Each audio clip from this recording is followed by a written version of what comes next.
Pag-usapan po natin ngayon itong mga bayarang DDS vlogger mo.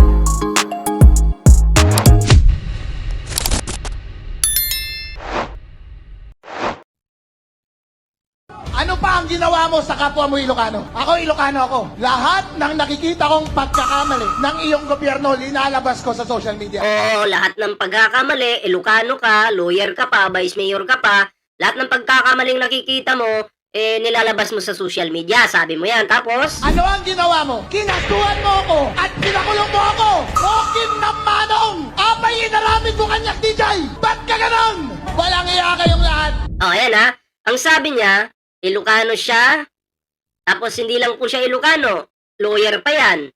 Lawyer pa yan, tapos, ano pa? Ano pa po? Bukod sa lawyer niya, vice mayor siya. 'Di ba? Tapos lahat ng pagkakamali na nakikita niya, nilalabas niya sa social media. Okay? Rinig nyo naman yon. Tapos, lawyer siya.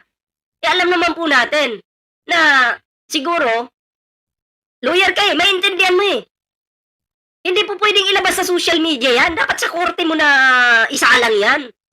Or magkaso ka, di ba? Kasi mali, nakikita mong mali Bakit ilalabas mo sa social media? Ang social media ba ay solusyon? Para sa problemang nakikita mo? Hindi. Hindi ako lawyer. Ikaw lawyer ka, dapat alam mo yan. Ha? Dapat alam mo yan. Pero parang wala kang alam no? Bakit ganon? Bakit ganon? Ha? Pag lawyer ka, minsan pag may kliyente ka, bibigyan mo pa nga yan ng advice. Sasabihan mo, wag kang maglalabas sa social media, ha? Bawal mong ilabas ito sa social media. Kasi, mababaliktad ka niyan. O, baka madagdagan pa yung kaso mo, baka ito pa yung magamit na ebidensya laban sa'yo. Yun yung karamihan po na ina-advise ng lawyer doon sa tao na kliyente nila. 'Di ba? Pero ito baliktad. Lawyer siya, pero pinopost niya sa social media. Oh. Ayari, bakit parang wala kang alam? Ha?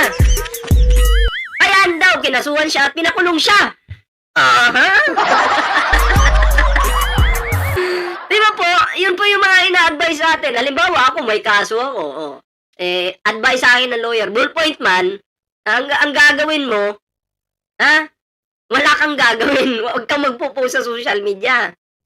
Baka madiin ka lalo niya at magamit yung ebidensya laban sa'yo. Di ba? Ganun po yung sasabihin sa atin, yung mga advice sa atin. Pero bakit siya mismo hindi niya alam yun? Ukinam!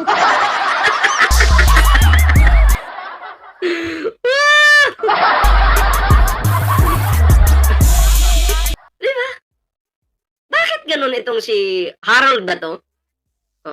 Yan yung may saltik ng Isabela, sabi ni Tokid Pogi. Tokid Pogi. May saltik ba to sa Isabela? Diba ano to? Vice mayor ka pa. Hindi mo man lang alam yun? Posible Grabe. So, ito na. Anong reaction nyo dyan? Pa-comment nyo na lang. Ayan, idugtong po natin ito sa ating topic ngayon. Ito po yung idugtong natin. Itong about naman po kay Bongo. Okay? Yung drama ni Bongo ngayon. Ano bang drama ni Bongo? Ayan po yung drama ni Bongo ng hospital na pabalita lang na malalabasan na ng warrant of arrest galing sa ICC. Biglang nagdrama. Grabe, no? So, basahin po natin ito, mga pre. Basahin po natin yung post ni Bongo, yung drama ni Bongo. Sabi niya dito, health is wealth. Tao lang din po tayo. Natural na minsan ay nagkakasakit. Biglang nagkasakit yung charity vlogger. Ayari. Biglang nagsakit-sakitan. Ayari, Bongo. May sakit ka ba talaga o drama lang? Katulad ni Gloria Macapalang ulo noon. Baka nga sa susunod yan, meron ka ng ano dito. Anong tawag dyan? Yung ilalagay dito sa leeg. Abangan po natin yan, ha? Yung mga DDS senators ngayon, na may mga kaso, nag-ano po sila, naglalagay dito. Diba? Naglalagay ng, ewan ko, ano ba yung nilalagay sa leeg na yan? Eto, basahin pa natin. Kaya mahalaga na palaging nasa maayos na kalagayan ang ating katawan at isipan. Ang galing talaga magdrama ng ating senador, magaling na pwede ka na maging artista eh. So, eto pa. Ito rin ang paulit-ulit ayan ha, na paalala ni Senator Bongo. Uy, may paalala yung isang bigating charity vlogger ah. O, anong paalala ng inyong Senator Bongo? Ano? Pangalagaan ng ating kalusugan. Bongo, hindi mo na kailangan sabihin sa amin yan. Sino bang tanga na tao yung hindi papangalagaan yung kalusugan? Sige nga! Tanga ba kami para hindi namin pangalagaan yung kalusugan namin? Natural, alagaan namin. Katawan namin to eh. Bakit may paalala ka pa? Paki ko sa paalala mo. Diba? Kayo po ba, yung mga nagko-comment sa akin, hindi nyo po ba inaalagaan yung kalusugan nyo? Inaalagaan nyo ba? Hindi. Diba inaalagaan naman natin? Inunahan na yung warrant of arrest ng ICC. Nick Brace, may kadena. Nick Brace pala yun dito eh. Diba? Siyempre, kalusugan namin to, alagaan namin. Bakit kailangan mo pang magpaalala? Pakialam namin sa paalala mo. Alex Varias, shoutout po ituloy natin. Ituloy po natin basahin. Magpigil kayo dyan ha. Baka mapikon lang kayo dito sa post ni Bunga. Sapagkat ito ay katumbas ng buhay na kinabukasan ng bawat Pilipino. Ginamit na naman yung mga Pilipino. Ginamit na naman, di ba? Sakit mo yan tapos gagamitin mo yung mga Pilipino. Kunyari sa'yo. Kung sa Bisaya pa, kalipakig ko, Lord. Ano daw? Diyan magaling ang mga magnanakaw ang magdrama. Naniniwala po ako diyan. Ito pa. Huwag din nating kalimutan ang magdasal. Ay, grabe. Huwag din nating kalimutan yung magdasal. Aba, hindi po namin kinakalimutan yan. Hindi mo na kami kailangan paalalahanan, Pabunggo. Huwag kang magkukunyari na makadiyos ka at nagdadasal ka. Bakit? Pumapatay kayo ng tao.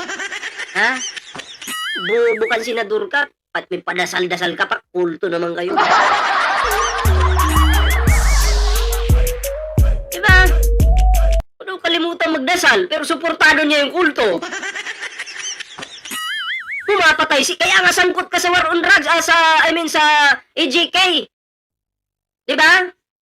May reward pa nga kayo nun eh. Ikaw mismo yung umamin. Tapos ngayon, may padasal-dasal ka pa? Demonyo ka?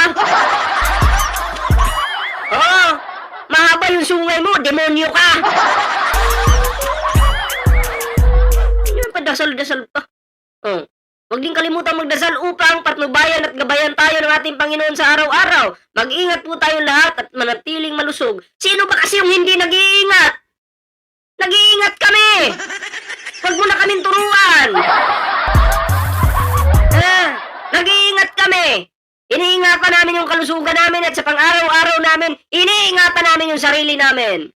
Di mo na kailangan magdrama pa dyan na mag-ingat. Concern ka sa akin? Concern ka? Ginigigil mo ako Pa-concern ka pa. Mag-ingat ka rin. Dahil susunduin ka na ng ICC. Sayang yung pagiging senador mo, hindi rin wala kang mapapala dyan. Pareho lang kayo ni Bato, kaya good luck sa inyo.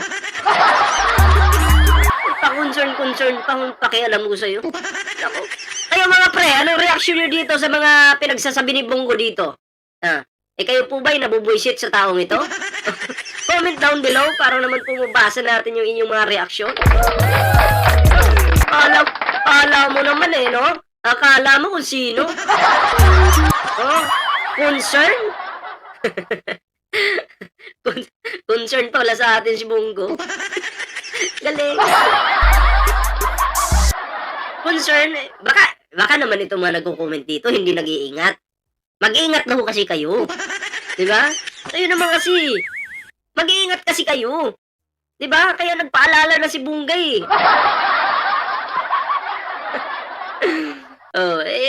Hindi nag-iingat yung iba. Yung iba kasi nagkakasakit. Ingat-ingat din pag may tayo. Ha? Anong reaction nyo? Comment down below mga pre. At syempre, no? Bago tayo magtapos sa ating live ngayon, meron po tayong TikTok, may Facebook po tayo. Syempre, sa hindi pa po nakakapag-like, share, and subscribe, kalimbagin nyo na po yan, mag-like na po kayo, share nyo na po yung ating live ngayon.